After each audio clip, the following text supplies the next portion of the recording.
Here we are back at the btmethods.com website, and we are about to begin the second section of Business Admissions Test Practice Test number 1, the critical thinking section. So by hitting resume, we're going to see the clock immediately start back up, and we are going to engage in each question kind of similarly to what we did in our communication analysis section. So we're always going to set up our scratch work A, B, C, D, E, and we're going to just write what we're being asked to do for these little paragraph style questions. So we read the stem first. It states, which of the following, if true, most helps to explain the seeming paradox? So I'm going to just write here, explain paradox.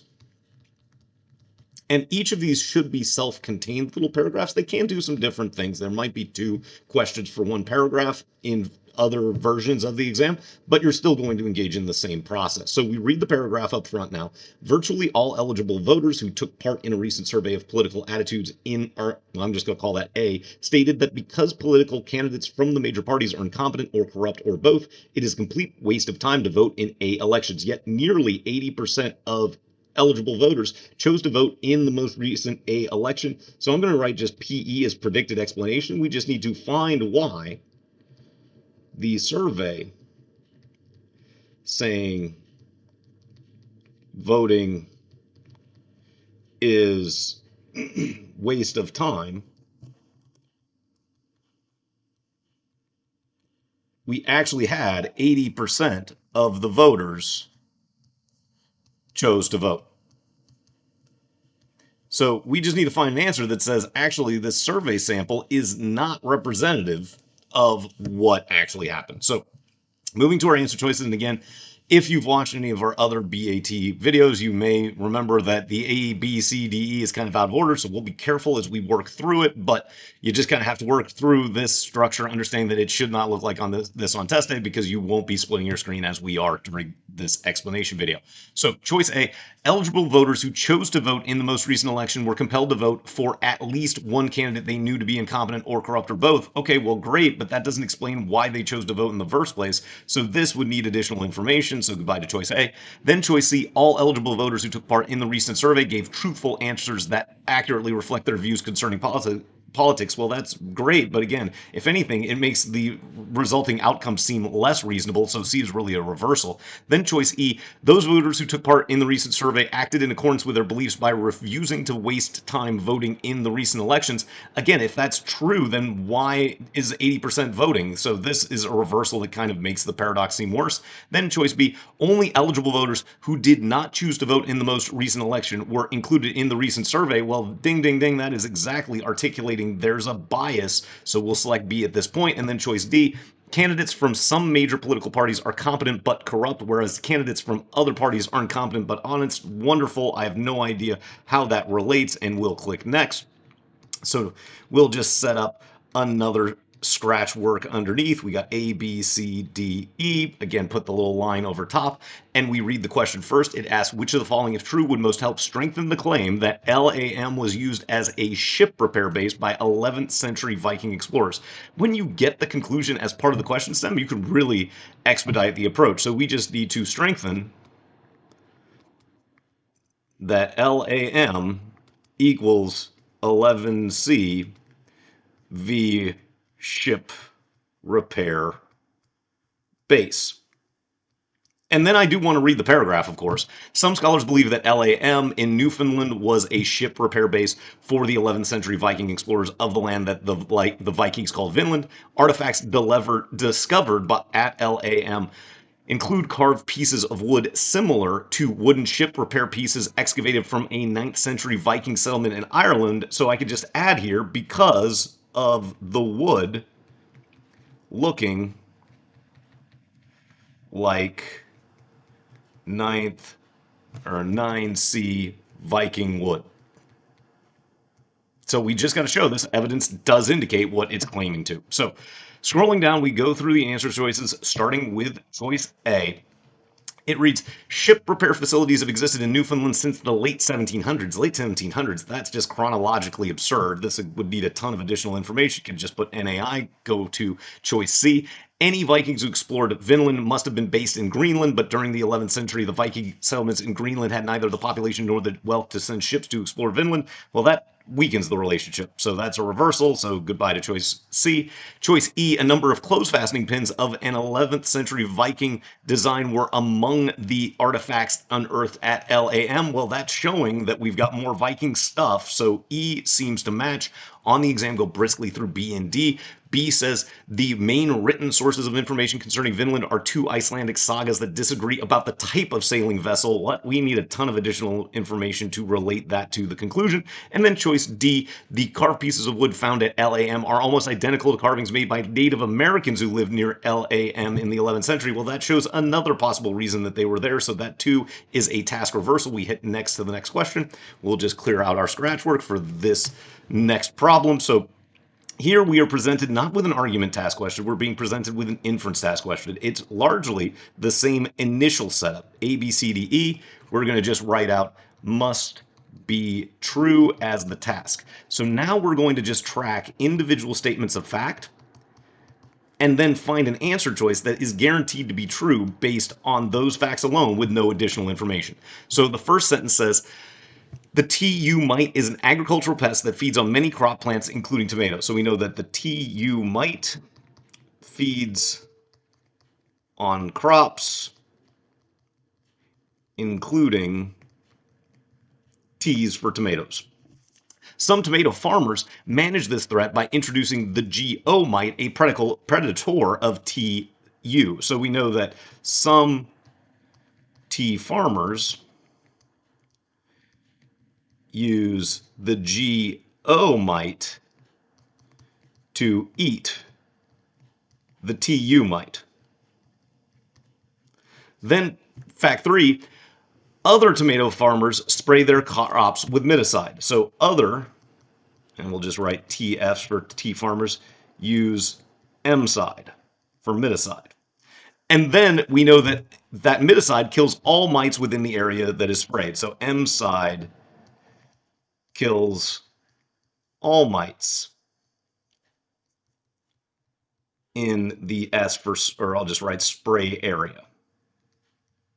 So now we've got these facts. We're going to go find an answer choice that's guaranteed to be true without any additional information. So choice A, only if GO has first been introduced into a tomato field will spraying miticide eliminate all TU from the field. That is extreme. We don't know that to be true. Goodbye to choice A. Then choice C, if NC mites are found in a field that has been sprayed with miticide, these mites entered the field sometime after the field was sprayed. Well, absolutely, because this miticide kills all mites. On the exam, you might go really briskly through the rest, but for the purposes of this video, we'll find reasons to eliminate. Choice E, some tomato farmers have tried both GO and spraying miticide. That would need additional information. It's possible, but it's not something that must be true. Then choice B, the introduction of GO and spraying with miticide are the only two known methods. We don't know that to be true, so that too is extreme. Then choice D, TU causes more economic damage to tomato farmers than it does to growers of any other major crop plant. Again, that would need additional information, and we move on. Whoops, not to the next section. Don't hit that button. Hit next instead of next section. I think I hit it twice. You could always go back to number 4 there instead of number 5 just by being careful, but don't hit that next section button. It is going to accidentally dump you out if you don't catch that mistake. So the next question, we're just going to read the stem first, and it says to determine whether the plan is likely to achieve its goal, it would be most useful to know which of the following, so A, B, C, D, E. We're going to put a little line. We're going to just put helpful to know as the task.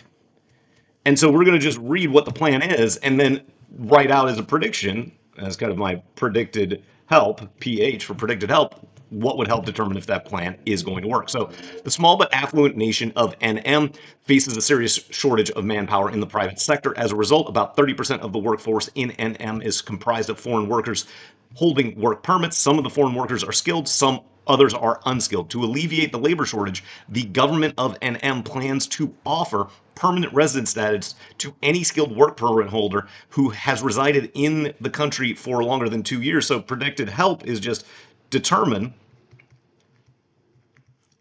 if the PR for 2+ year work permit holder will equal a decrease in private manpower shortage. So we just write that out for reference, and we're going to go to our answer choices as always to work through the process of elimination. So starting with choice A, whether the non-working dependents of unskilled work permit holders, well, we're talking about the skilled ones. So goodbye to choice A, as again, needing additional information to relate to the skilled work permit holders.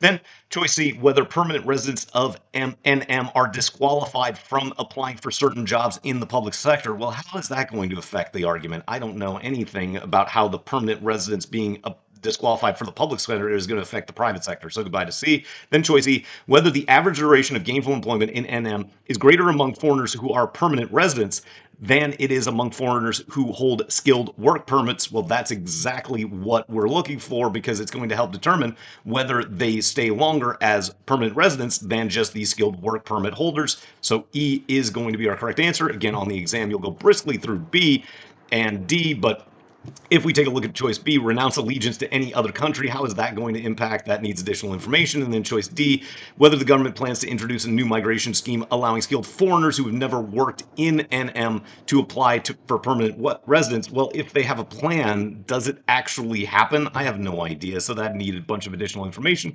Correct answer is, of course, E. We move on to number 5. We'll clear out our scratch work. And so again, we skip to the end, figure out what we're being asked to solve for. We're being asked what is an assumption that the conclusion depends on. So an assumption is just what must be to believe, whatever the conclusion is.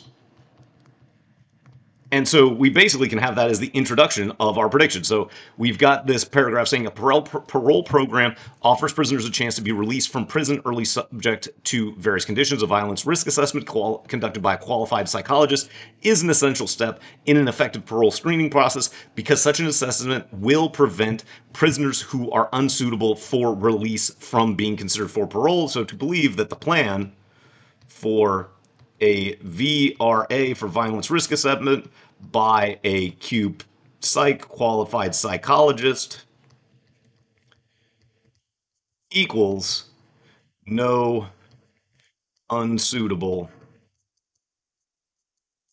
early parole. Don't want to go too specific. I just gotta say this is actually going to be a plan that works to stop the violent person who shouldn't be able to get out on parole early from having that happen. So starting with choice A, the parole board is not legally obligated to accept the recommendations of the violence risk assessment report prepared by a qualified psychiatrist or a psychologist. Well, if that's the truth, then I don't believe this argument. So this we don't want to believe. So A is really a reversal, something that doesn't help the argument. Then choice C, a prisoner who is not assessed to pose a high risk of reoffending should be released from prison without conditions. Well, is this a violent prisoner or not? I don't know. So this would need additional information. So goodbye to choice C. Then choice E, prisoners applying for parole need not undergo a violent risk assessment if they were in prison for a non-violent offense. Again, what does that have to do with this situation involving potential violent offenders? Then choice B, a parole screening process will surely be effective if it includes a violence risk assessment conducted by a qualified psychologist. Well, that's actually extreme. We don't need to go that far. We just need to show that this is going to help and you're going to keep the unsuitable from going out there. Then choice D, psychologists conducting violence risk assessments are able to identify those prisoners who are unsuitable for early release. Well, yeah, this is exactly why we include that person. And you can apply something called the negation test, where you just think, what would happen if the opposite were true? And in this case, you wouldn't need this violence risk assessment by the qualified psychologist at all. Argument falls apart. So yeah, we definitely know that D is the necessary assumption, because without it, the argument fails entirely. So then we move on to question number 6, setting up our scratch work one more time. A, B, C, D, E, put a little line over top, and we're being asked to weaken the conclusion above. So we just write out weaken. That's really an ugly way to write out weekend. Let's try that again. There we go. And so we've got this argument saying 12 months ago the DCC launched an anti-littering campaign calling for all residents to do their part to help beautify the city. Since that time, the amount of litter collected in Deedsville has decreased by more than 40%. Clearly, the campaign has persuaded many people to refrain from littering. So our PW for predicted weekend is find why the decrease in 40% of the litter, of the collected litter, does not equal that the DCC anti litter campaign worked. So we just write that out there and we go to our answer choices looking for something that matches. So choice A, as a result of budget constraints during the last 12 months, the city council retrenched a number of cleaners who have been assigned the litter collection duty. Well, this is another reason, which means that it wasn't the litter campaign. We just don't have as many litter collectors. So this is an alternative cause and will weaken the causation as described. So A matches, we'll select it now. On the exam, you might go really quickly through the rest of these. But moving on to choice C, in an effort to establish a reputation for good corporate citizenship, a number of private businesses in Deedsville underwrote the cost of the city council's anti-littering campaign. Again, I need additional information to say whether or not that helps. I don't know. I need to know how it affects it in any meaningful way. Then choice E, the population of one of the most litter-prone neighborhoods in Deedsville has risen by about 3% during the last 12 months. Again, I need a ton of information about how that affects and how that was tied to the anti-litter campaign to weaken it in any meaningful way. Then choice B, the amount of trash collected from public rubbish bins around Deesville has significantly increased during the last 12 months. I mean, if anything, this makes it seem like the campaign worked. So that is going to be a reversal. And then choice D, polls indicate that some residents in Deedsville believe that a tree planting campaign is a more promising way to beautify the city than is an anti-littering campaign. Wonderful. How many are they? How does that affect? That is incredibly vague. We select A, possibly a little while ago in the process. Move on to question 7, clear out our scratch work. Thank you for watching this explanation video covering the BAT admissions exam. If you enjoy the content that it contains, please consider subscribing or becoming a MyGuru YouTube member to get access to additional BAT explanation videos as well as explanation videos for other well-known admissions exams such as the SAT, ACT, GMAT, GRE, and LSAT. But for now, let's get back to this explanation video. Continuing on, setting up as always, we've got A, B, C, D, E, put a little line over top. We are being asked the questionable pattern of reasoning is most similar to which of the following. So we've got a basically similar pattern of flawed reasoning. And so we just got to figure out what the flaw is first and then look for an answer choice that matches it. So people who regularly use sunscreen are more likely to be diagnosed with melanoma skin cancer than are people who do not use sunscreen. Therefore, the use of sunscreen is a cause of melanoma. No, this is basically, and we should be able to use kind of our in real life understanding to say this is mistaking the treatment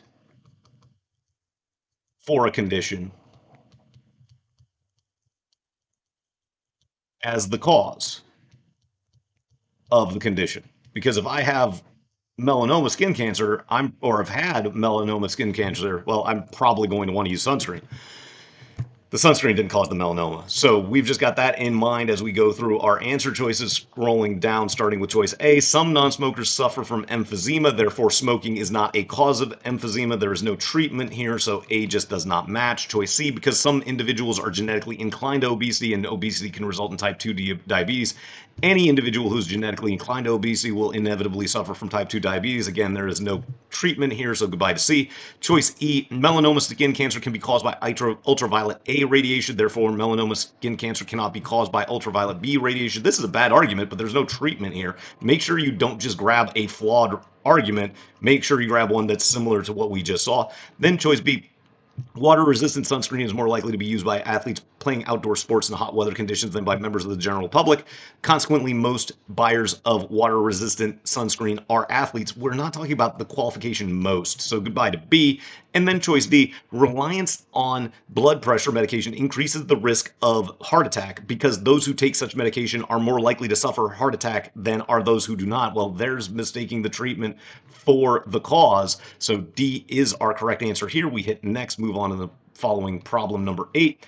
And with number 8, when we've got a fill in the blank that is preceded by because or since, we're being asked just to strengthen the argument that came immediately prior. Now, in the interest of time, so I'm just writing out as a since strengthen, I'm not going to read this one in full, but we know that the conclusion of what comes immediately before. It says, it is a mistake to assume that this increase in investment capital will result in a renewed commitment to loans for overseas development projects. So our predicted strength in PS here is just find why the increase in invest dollars does not equal renewed overseas development for this country, the Republic of Lithuania.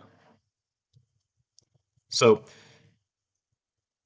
starting with choice A, Lithuania's overhang of bad debt resulting from the property market collapse has now been cleared. Well, then they should be able to invest. So that's really a reversal of the task. Then choice C, the average savings rate in Lithuania's private sector is higher now than it was 20 years ago. Again, it seems like they've got money to invest. So that doesn't explain why they won't invest in the renewed overseas development. Choice E, loans for overseas development projects require some level of trust and cooperation. Well, okay, do they have it or do they not? I have no idea. This needs additional information to show that they won't be able to do the overseas development. Then choice B, a number of worthwhile overseas development projects were postponed and are still awaiting funding. Well, then why aren't we investing in them? And again, this is really a task reversal. But then choice D, Lithuania urgently needs to invest in upgrading its domestic infrastructure, which deteriorated during the long period of economic stagnation. Well, ding, ding, ding, that is exactly what shows the other thing they need to spend the money on. So then we'll hit next to go on to question 9, clear out our scratch work as always. So then we're being asked to strengthen another argument. So we just write out STR for strengthen, A, B, C, D, E.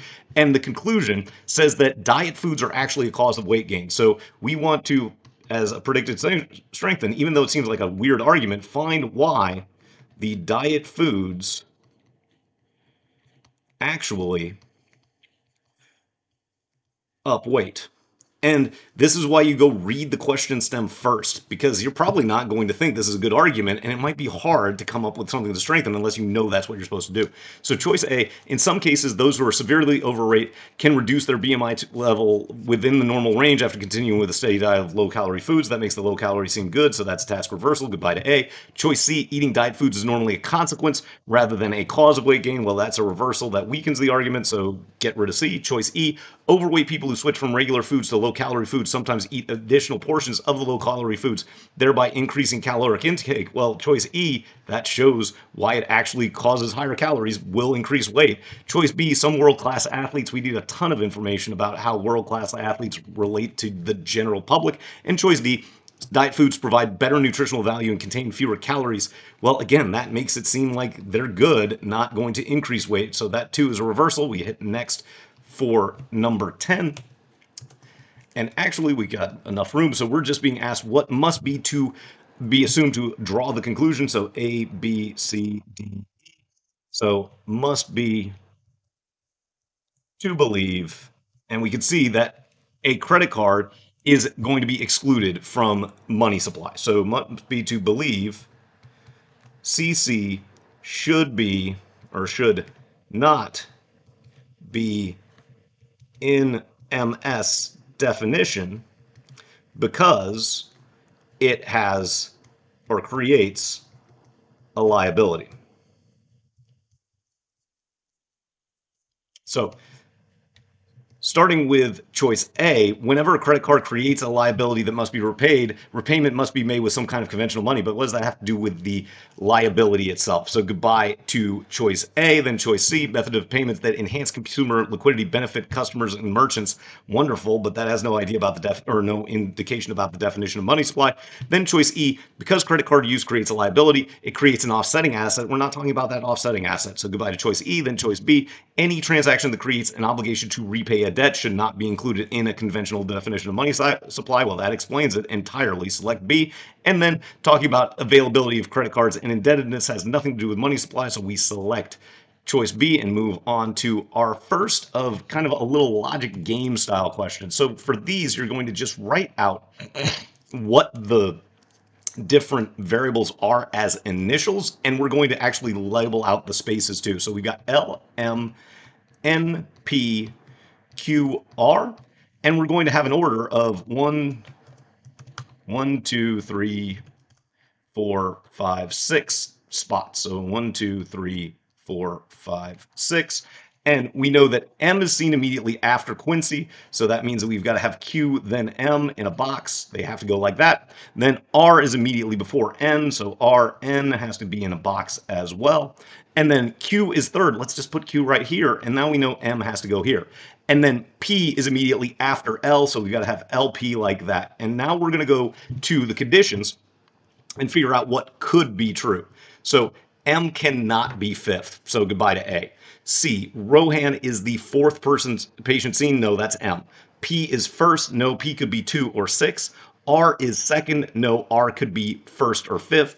N is second. Absolutely could work. So D matches our little diagram. We hit next. We move on to question number 12. We're being asked what cannot be true. We use the exact same setup. So can R be first? Yes, absolutely. RN could go straight into 1, 2. P being sixth, well, LP could go straight into 5, 6, so that could be true, not what cannot be true. N is sixth, well, RN could go 5, 6, so that's okay. We keep going. Choice B, P is second. Well, yes, LP could go first and second, but P being fifth, no, P would be sixth. So our correct answer here is D, and we hit next again. And we come to these interesting little, what are often considered data sufficiency questions from the almost GMAT style structure. So we are going to just set up and take notes briskly here. So we start with what the question is asking: can A be I and PC? And this is just a yes/no question, so we just put YN and we box that off. Whoops. For clear reference. So we just need to know, is it possible? I don't need to know if it's certain, and that's the way you want to structure it, is just considering, is it possible? So a few IAs are PC. So some I and A are PC. Well, then it's certainly possible. This is going to be sufficient to answer yes always to that question. Our options after evaluating condition 1 are always going to be A, D, or BCE. If one works, it's either going to be A or D. Then condition 2 says that all PC are I.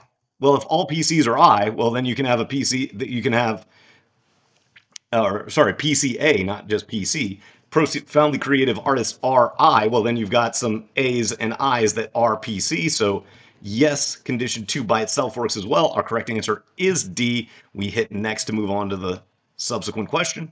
So we'll just set up our question to start underneath. So here we scroll on down, again, understanding these answer choices never change. So we are being asked, do some cosmetic surgeons in the town of ER charge unreasonable fees? So we're going to write this as a must this time. Must some CS in ER use UFs for unreasonable fees? And we just do our YN once more, box it off for clear reference. So condition, well, and what we need is, can there be exceptions? So condition 1 says that some doctors of ER charge UF. So some Ds and ER equal UF. Are those going to be uh, cosmetic surgeons? I don't know. So we've got our BCE structure here. Then we've got condition 2, which simply says some doctors, so some D will use the same setup, and ER equals the cosmetic surgeons, but we know nothing about the unreasonable fees. So goodbye to just choice or condition 2 and choice B. And we've got to recognize, even when we do the combo, we don't know whether the overlap of the some doctors who are cosmetic surgeons are the same ones that do the unreasonable fees. So our correct answer is E, that the information even together is not enough to answer the question. So we move on to our next and final question of this setup. We clear out the scratch work just to set up our question and the conditions once more. So again, it's an absolute this time. So must BH offer ERS. And this again is a yes, no data sufficiency. We just box that off. And we're going to start with what we need, which is, are there exceptions? So condition 1 says that BH is in SP where no hospital is allowed to operate unless it offers ER. So we know that if it's an H in SP, then we must have ERS. So there's no option for alternatives. So that's going to be an A or D. And briskly, because condition 2 is not going to allow the state, it just says some. I've got to click the button, and there it goes, just in time. You can see you've got to be quick through this section, but we'll cover the data interpretation explanations of this BAT practice exam number 1 in a subsequent video.